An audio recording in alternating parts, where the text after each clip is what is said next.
So, women being elite on Instagram says, stay single till you find a man who does these things. And then we'll talk a little bit about what's going on, about why someone might not want to wait. Okay, so a man who makes it easy to talk to him even when scared. He doesn't punish you with silence when he's upset. He chooses kindness even when he's angry. He asks how you're feeling, not just what you're doing. He gives emotional security without needing to be asked for it. Stays calm when things get tense, not defensive. Knows how to love you through your bad days, not just the good ones. Doesn't flirt with other women behind your back just to feel wanted. Talks to me, not at me. Not afraid of hard questions, he answers with honesty. Gentle with insecurities, not dismissive. Doesn't see emotional depth as drama. Listens when you say no and respects it every time. Values boundaries, not just tolerates them. Makes space for my emotions even when they're messy. Not emotionally avoidant, shows up when it matters. Doesn't make me feel like a burden for having needs. Talks through things instead of storming out. Lets me feel seen, not just looked at.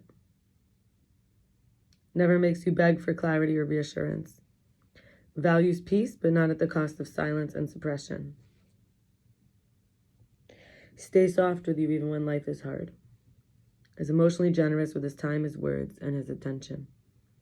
Sees your emotions as an invitation, not an interruption. Doesn't joke at your expense. Helps you feel safe expressing your truth, and emotionally consistent, not unpredictable. Communicates through actions, not just promises. Never uses your past against you. Doesn't run away when things get real. Doesn't try to control you. Protects and honors my freedom. Doesn't keep secrets just to protect me. Tells the truth. Speaks life into me, especially when I doubt myself. Makes me feel chosen, not convenient. Keeps my name safe in rooms I'm not in. Doesn't confuse silence with peace. He makes space for resolution. Knows how to give without keeping score. Emotionally available, not just physically present. Slow to anger, quick to understanding. Encourages my growth, not my dependence. Doesn't flirt with temptation, honors commitment. Doesn't shut down when I get emotional, he leans in. Makes me feel emotionally full, not emotionally starved. Knows how to express his own feelings too, not just react to mine. Shows up when it matters, not just when it's easy. Knows how to say I was wrong without pride. Never turns conflict into competition. Emotionally secure enough to lead with humility. Doesn't just want access to me, wants to understand me.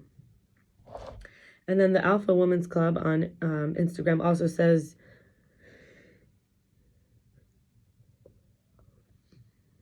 various ways to respond to men when, when you need to. 1, sounds like a you problem, not a me problem. 2, if I have to explain basic respect, this conversation's already over. 3, we don't have the same definition of love, and that's my clarity. 4, I'm not reacting, I'm deserving. And what I'm seeing I'm observing, and what I'm seeing isn't healthy. 5, your confusion is not my responsibility. 6, you don't get access to me just because you remember who I was. 7, I am no longer emotionally available for this conversation. And 8, I don't argue with people committed to misunderstanding me. Let's talk about why someone might not want to wait. In the so I went to a codependency meeting, and we're gonna do some literature from them, and I'll share what I got out of a meeting. So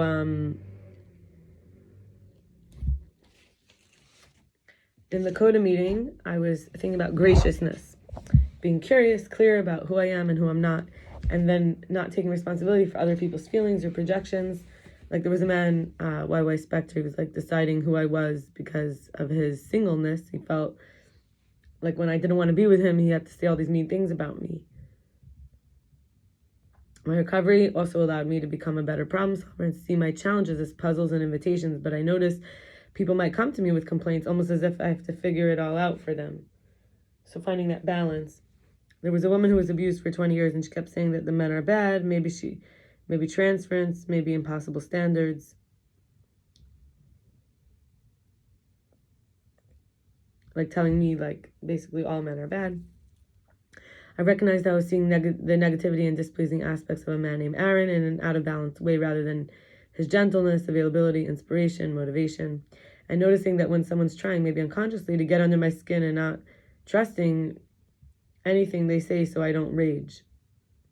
Like when they're trying to get a reaction out of me because somehow I seem like the more powerful one.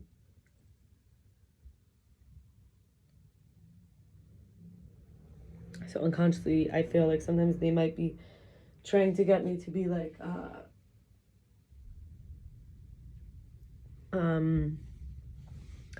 out of power, like under their power, like reactive to them.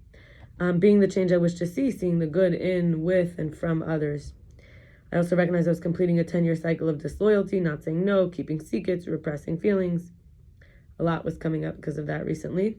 I wrote a few months ago. I isolated for so long that things mean so much more than they should. And I think that could be why I ended up over talking, over involving myself socially, or making another person in the world my everything, depriving myself of my support and network and community, and depriving myself of my creativity pursuits. And all of those make me more hopeless, despairing, compressed, destructive. So,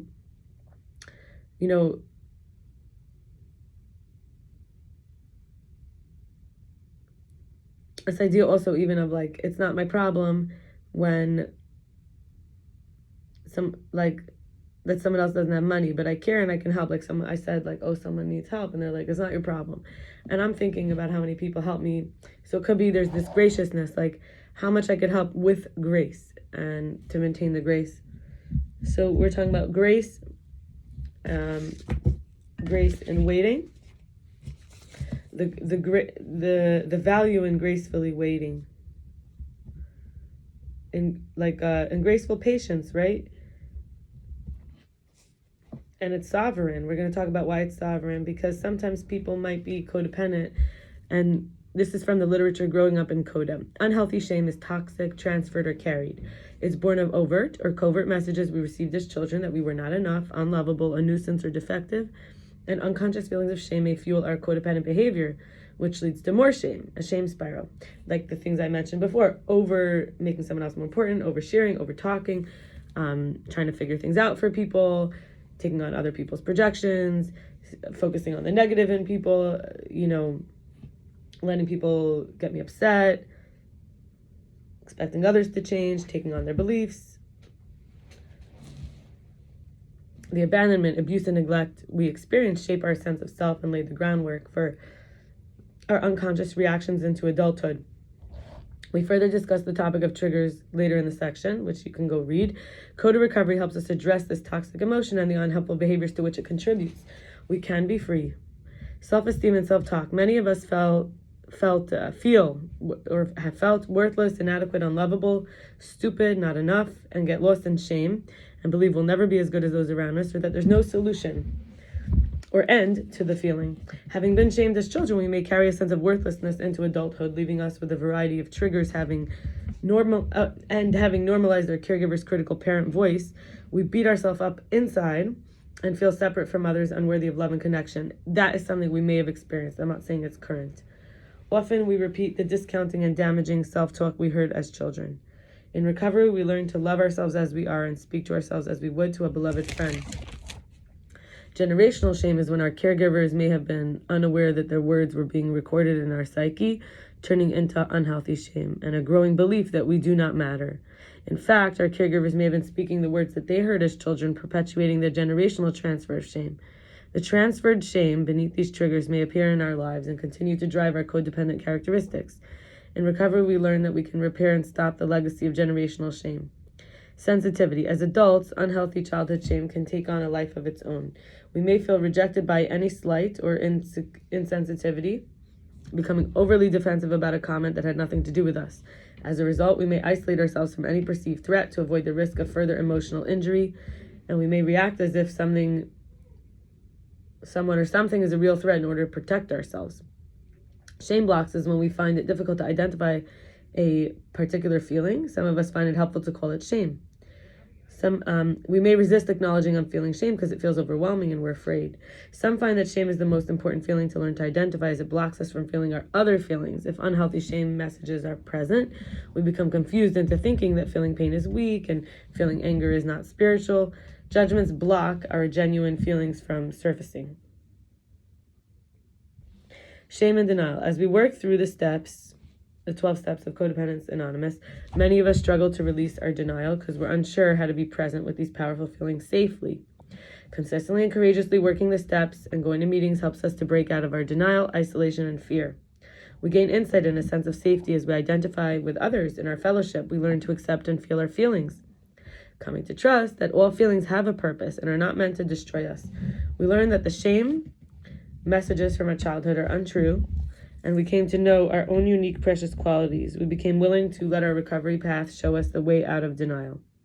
Healthy shame, like embarrassment, guilt, can shed light on our journey. These feelings arise when we say or do something that shows us we overstepped a boundary or violated a personal value. It can happen when we make a mistake or disagree with someone. This kind of shame is natural, spontaneous, and transitory. Unlike toxic shame, it doesn't feel overwhelming. We may blush, avoid eye contact, or break a sweat. Mild feelings that quickly dissipate. If we feel guilty about the mistake we made, we can help acknowledge it and make amends, which we know of as step 10 in the 12 steps, to help alleviate the feelings of shame and restore harmony.